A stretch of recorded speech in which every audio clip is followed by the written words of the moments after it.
Welcome back to my top 50 video games of all time. Today I'm going to be going through my numbers 40 through 31.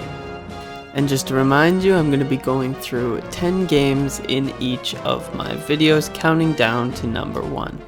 So subscribe to stick around for the countdown as I release a video every few days. Enjoy!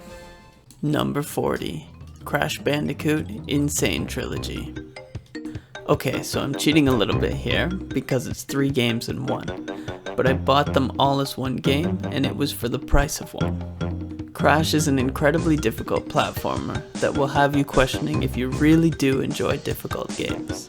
Simply completing the levels is one thing, but to complete the levels collecting all the boxes, or never getting hit, or collecting all the letters is enough of a challenge for any hardcore gamer.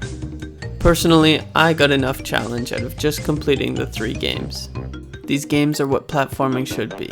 Difficult, few checkpoints, inventive level design, and interesting boss battles.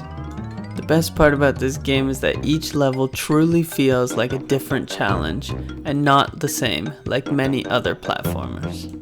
I love the tense moments that happen in between each checkpoint. The only reason this game isn't higher is because platforming just isn't my favorite genre, and it's saturated with so many different games. Number 39, Spyro Reignited Trilogy. I'm once again cheating with this one because this is technically 3 games in one.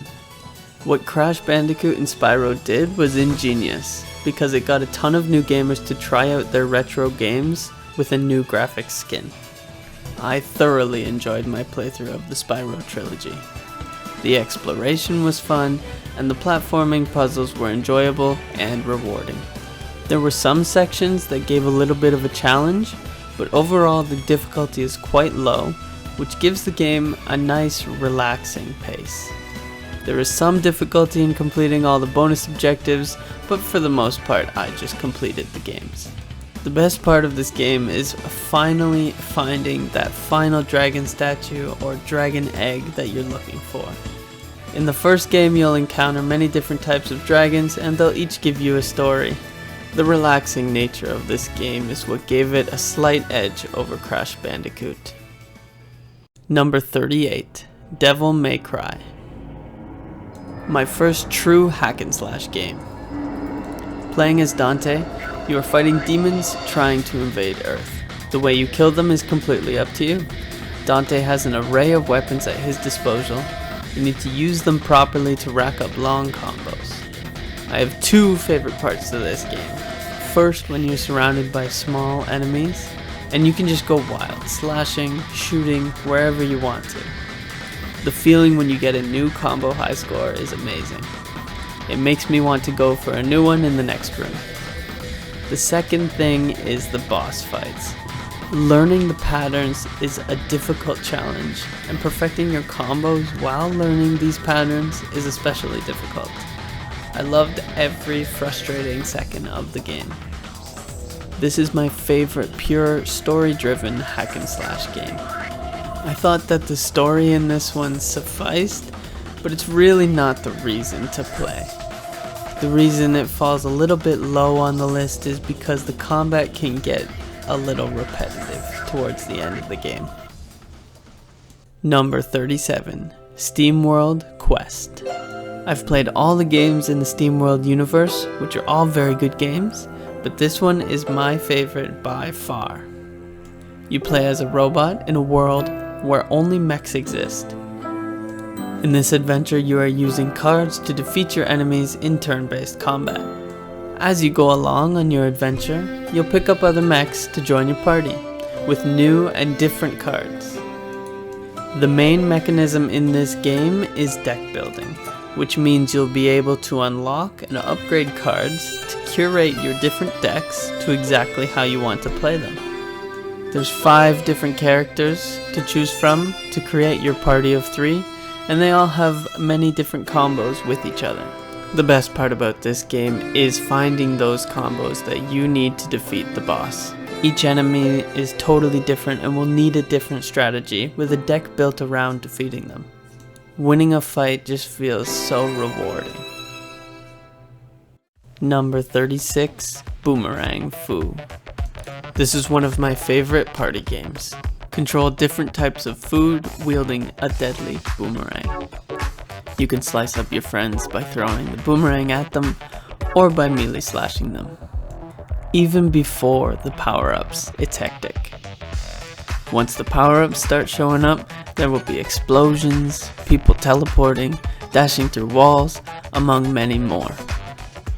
The best part about this game is that it just simply does not get old.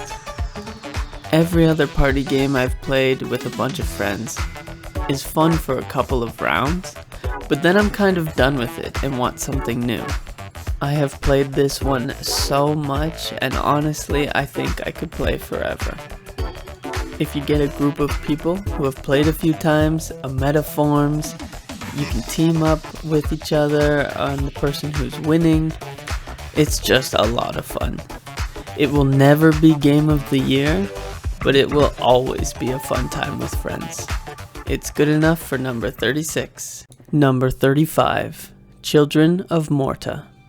This might be my biggest surprise of the top 50. I bought this game on sale with little to no expectations. I was extremely surprised by the addicting roguelike gameplay loop that was presented to me. You play as a family of heroes called the Bergsons, fighting against the forthcoming corruption. Each character has very different weapons and powers that make each run different and exciting. There's an archer, two-handed hammer, sword and shield, among many others. Once you get sick of one style of gameplay, just move on to the next. The story in this game is surprisingly intriguing. As more powers and family members become unlocked, more story and lore becomes known. You'll have to make difficult decisions as you learn more, and you'll become attached to each member of this family. The boss fights are quite difficult and rewarding to beat, and the pixelated art style looks great.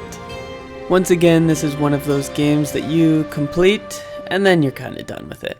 Number 34. Pokemon Let's Go Eevee. This was my first Pokemon game that I've ever played. I had a Game Boy Advance, but never had any of the Pokemon games. Like I said, I'm relatively new to video games compared to a lot of people, so a lot of the games I play are the newest versions of each mainline series. This game was a reskin of the original Red-Blue Pokemon games, and I enjoyed playing through it thoroughly.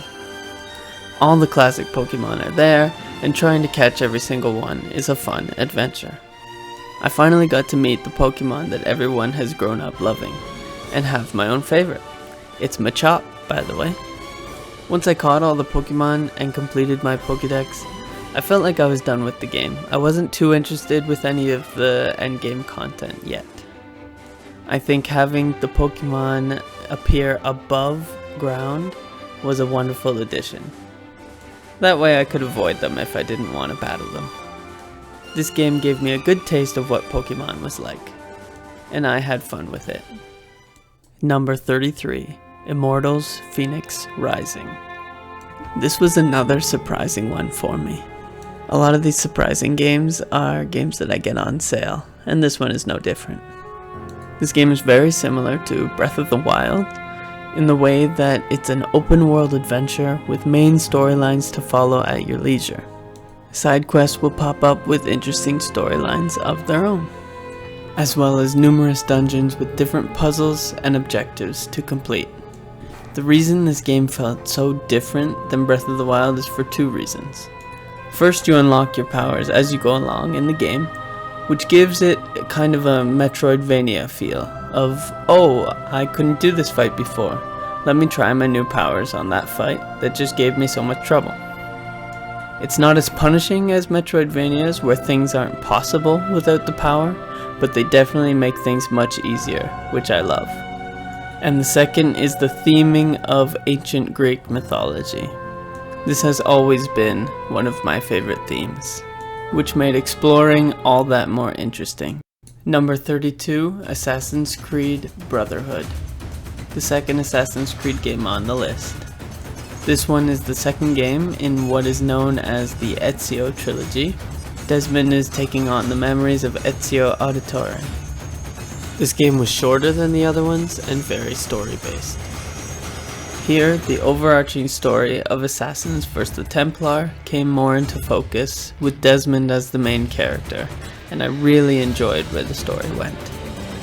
Let's be real, most of the Assassin's Creed games are pretty much the same, at least the ones that I've played. The only difference between this one and the first one is the story, and I enjoyed the story in this one much more. The updated graphics were nice, the combat felt smoother and less of a chore, and overall just looked way better. Rebuilding the cities was an interesting economic goal, and I enjoyed the side quests. Number 31, Wargroove. The final game on this list, and it's a turn-based strategy war game.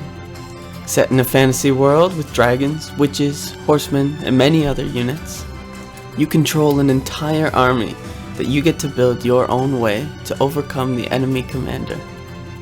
You can play this game on an easy difficulty, or you can challenge your brain to the fullest and maximize your options on the hardest difficulty. And trust me, it can get hard.